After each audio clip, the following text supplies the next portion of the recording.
পহেলা জুনে রামিসা হত্যা মামলার বিচারের কার্যক্রম শুরু হচ্ছে। পেপার বুক তৈরির দীর্ঘসূত্রিতা নিরসনে সরকার পদক্ষেপ নিচ্ছেন কি না, ইনশাল্লাহ আমরা অচিরেই এ বিষয়ে পদক্ষেপ নেব। এই বিষয়ের সাথে শুধুমাত্র আমরা জড়িত নই, সরকার জড়িত নয়, এই বিষয়ের সাথে সুপ্রিম কোর্ট জড়িত। ইতিমধ্যে আমি মাননীয় প্রধান বিচারপতির সাথে কথা বলেছি এবং ফাঁসির আসামিদের বিষয়ে তাদের শাস্তি এবং বিচার এবং তাদের বিচার প্রক্রিয়া দ্রুত শেষ করার জন্য যতটা পদক্ষেপ নেওয়া প্রয়োজন আমি ঠিক ততটাই পদক্ষেপ নেব। এইভাবে আমরা প্রতিশ্রুতিবদ্ধ।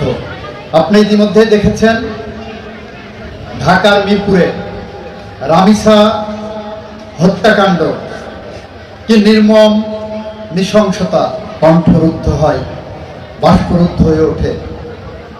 সে রামিসার বাবা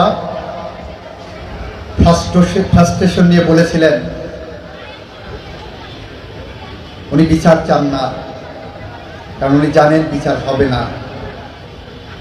আমি যখন মন্ত্রণালয়ে সাংবাদিকরা আসলেন, প্রশ্ন করলেন রামিসার বাবার ফ্রাস্ট্রেশনের জবাব কি, আমি বলেছিলাম এই ফ্রাস্ট্রেশনের জবাব একমাত্র রামিসার এই হত্যাকাণ্ডের নৃশংসতার বিচারের মধ্য দিয়ে দেওয়া যাবে, অন্য কোনোভাবে বক্তৃতা দিয়ে দেওয়া যাবে না। আমি বলেছিলাম 1 সপ্তাহের মধ্যে রামিসার এই মামলার চার্জশিট হবে। আপনারা দেখেছেন আমরা 1 সপ্তাহ পূরণ হওয়ার আগে চার্জশিট দাখিল করেছি।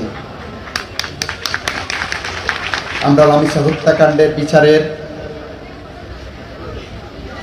এই প্রক্রিয়াকে ন্যায় বিচারের মানদণ্ডে যেমন স্বচ্ছতা রাখতে চেয়েছি, ঠিক একইভাবে যারা এই ধরনের অপরাধের সাথে জড়িত হয় তাদের সামনে একটি দৃষ্টান্তমূলক বিচার প্রক্রিয়া নিশ্চিত করতে আমরা যে নিরন্তরভাবে পথ চলছি, নিরলসভাবে চলছি, তার অংশ হিসাবে 1 তারিখে 1 জুন যে কোর্ট খুলবে, 1 জুনে রামিসা হত্যা মামলার বিচারের কার্যক্রম শুরু হচ্ছে।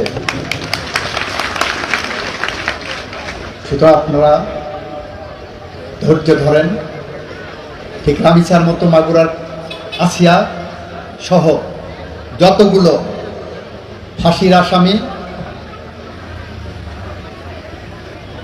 সেই নির্জন ছেলে আছেন, তাদের মামলা নিষ্পত্তি আমরা দ্রুততম সময়ের মধ্যে করব ইনশাল্লাহ।